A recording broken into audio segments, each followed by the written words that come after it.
So my name is Brodie. I work as an IT engineer at IceBlue. My main primary role is that I do a lot of IT support and also network engineering and the cybersecurity side of the business.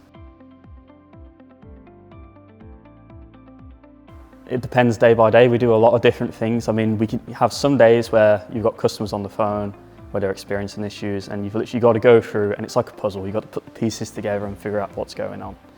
But other days you could be up in Azure in the cloud computing side of it, spinning up new servers, implementing modern security standards to uplift customers to modern standards. Or on another day you could be driving up and down the country installing physical networking stuff. So it completely depends day by day, but no matter what it is you're doing, it always stays interesting. The main one I'd say is communication, because you're constantly going back and forward, whether that's communicating with your team members to discuss an ongoing issue or project that's ongoing. But it's also a very a customer-facing role. You're constantly speaking to people, so you need to make sure that you're clearly able to portray yourself and explain what's going on, because even though this is an IT-related role and very technical, a lot of the people that you're going to be speaking to aren't so technically minded. So you've got to make sure that you're able to explain all that in the way that they're going to understand and make sense. I'd say the main one is computer science or IT, because, well, if you've done that in school, it gives you a huge head start when entering the space because you understand certain things that are going on. But I'd also say another part that's important is your English, for the same reason that I've referred to before as your communication. So I got the job straight after college. I was originally looking to go to university, but just as I finished college, I randomly decided one day to just look online and see what apprenticeships were about.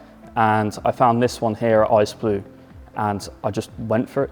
And I can wholeheartedly say it was the best decision that I've ever made.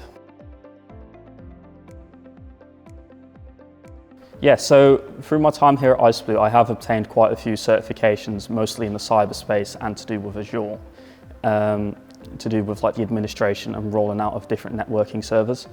But I have also sat courses for qualifications to do with the more cybersecurity side, to do with like firewalls, watchguards, and additionally sat other courses to do with like more of the networking side of things, which I'll be going forward and actually sitting the exams for. So there's plenty of opportunities to get certified. And experiences, well, what experiences don't I have? I mean, I've gone up and down the country, you know, gone down to London, which is always daunting, you know, coming off and trying to navigate the London Underground tubes on your own. So experiences, like, the sky's your limit, really.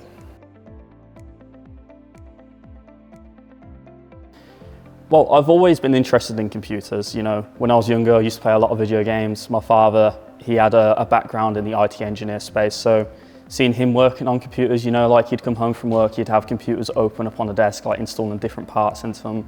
And I used to always find that really interesting. And as time's gone on, I've kind of been drawn more and more to it, and that's what's kind of pushed me down that path.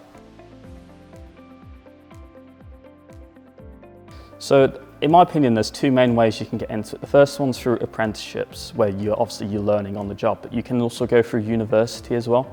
It really depends what kind of side of it you're doing.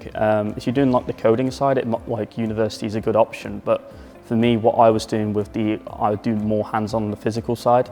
For me, that was a better option because you're actually on the job learning how to do it, and that's not really something, in my opinion, that can be replicated so easy in the university landscape.